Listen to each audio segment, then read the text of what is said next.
Okay, mga kaibigan, mga kalitos, nandito po tayo ngayon. Harvest po tayo. Meron tayong 5 boxes na order.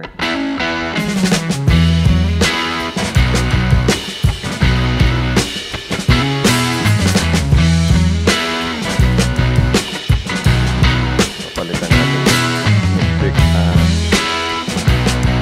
receiver natin. Okay.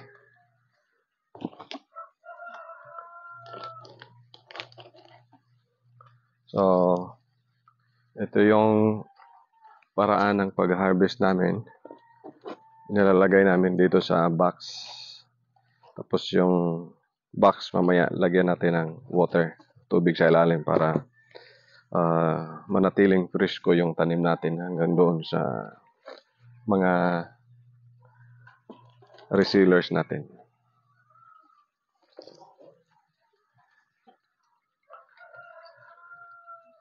So, batang-bata pa yung mga lettuce natin. Medyo hindi pa masyadong malaki. Pero sa taste, okay to. Kaysa yung malaki masyado. Ayan.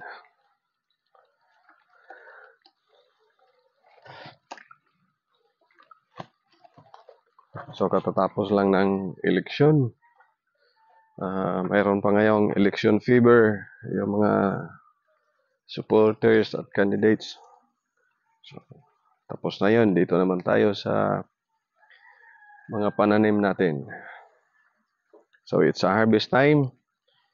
Of course, delivery time. Yan. So, yun.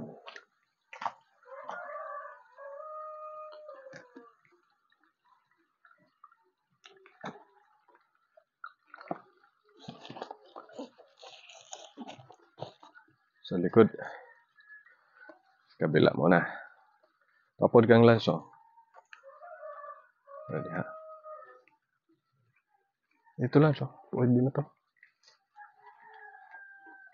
Okay na dia.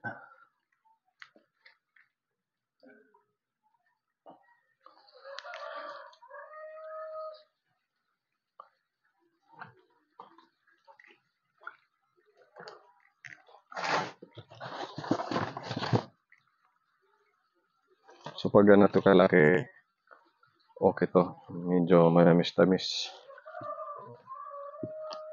Bata pa to eh.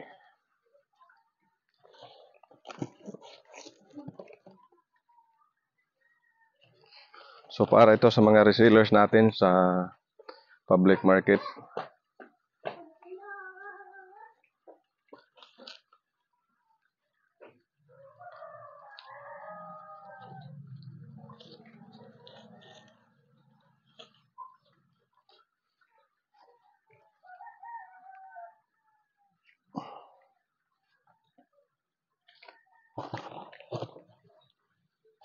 Ayan. So 3 boxes done.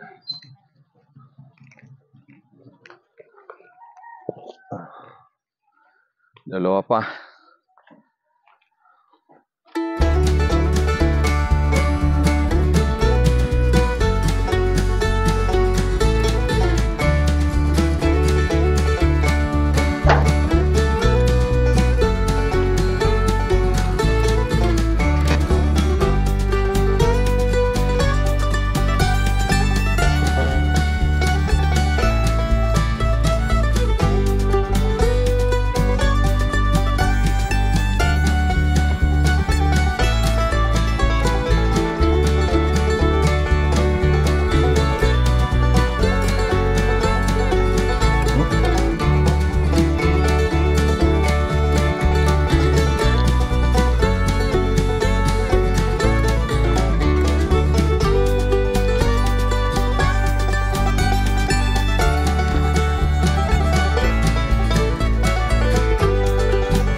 bali dire. Okay. 5 more.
So pagkatapos yan, lagyan ng water.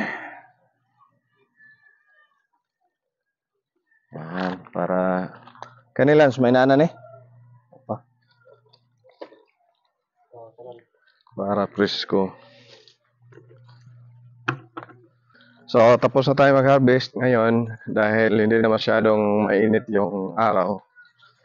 Alisan natin ito ng shade net na kaibigan. So yung shade net natin ay napakadali lang hilahin ito. Ganyan. Yan, para maiwasan natin yung pagligi ng ating mga tanim. Pag sobrang shadow, magliligi yung tanim. So hindi naman masyadong mainit ngayon.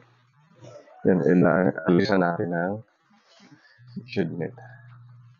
So yan, adjustable lang yan. Movable. Yan. So maliwalas na yung sikat ng araw. So ito mga kaibigan, yung iba nito 3 araw pa. Pagkatapos i-transfer dito, yung iba 2. So 2 klase din na variety ito. Yung tinatawag na Altima, saka yung iba Lulyo, Bionda. So yan, 2 araw, kaya medyo masilan pa ito ngayon. Tinatakpan talaga natin, lalo na sa umaga hanggang alauna ng hapon. Sobrang init ng panahon ngayon. So 1 o'clock, medyo pababa na ang init yan. Pwede nang tanggalan ng shade net. At least sa maghapon, yung init na sikat ng araw ay pababa, no? Cooling down. Iba siya sa umaga na papakyat pa yung init, no? Mula sa... So ganyan lang yan. Ayan. Alisan natin ang shade net para maliwalas naman sa ilalim. So yan. This is how our lettuce garden looks like after moving the shade net. Then pagkatapos niyan, i-arrange natin ito. Kasi tatamnan ulit natin itong dito, no. So kung makikita nyo, hindi na siya naka-arrange masyado. Dahil yung style namin ay sunod-sunod. Habang hina-harvest ito, lalo na next week yung schedule nito, kaya medyo may kaliitan pa. Pero masarap ito dahil yung leaves niya ay talagang batang-bata pa. So habang hina-harvest yan, so mayroon din kami dito ito. Yan. So mayroon tayong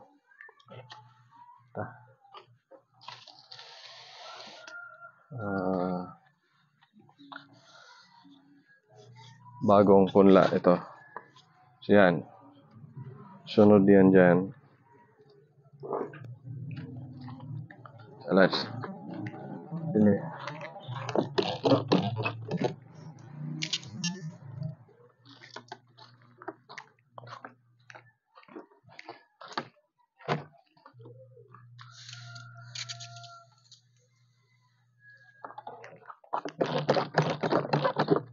ito yung punla na ipapalit natin doon. So, yung hinarvest natin ngayon, papalitan natin yan. Next week, pag umabot ito ng 4 leaves, pwede nang ipalit yan. Transfer na naman natin sa cup.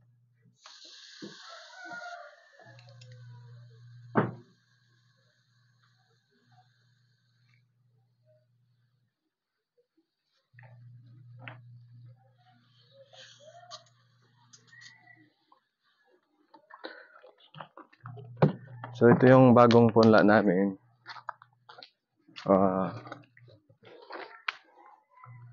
Masilan masyado ito. Tingnan nyo. Ito yung punla natin. So, yan. 2 days pa lang ito. 3 days mula nung ipinunla. So, ganito pa lang kalaki. Malambot pa masyado. Kaya ngayon, nilalagay natin siya dito sa foam na mayroong tubig. So, to keep the planting media moist all day. No? So, moist yan. Kasi pag nawalan yan ng tubig, siguradong mamamatay po ang mga yan. So, yan, para naman yan doon sa sunod na ating i-harvest. Okay?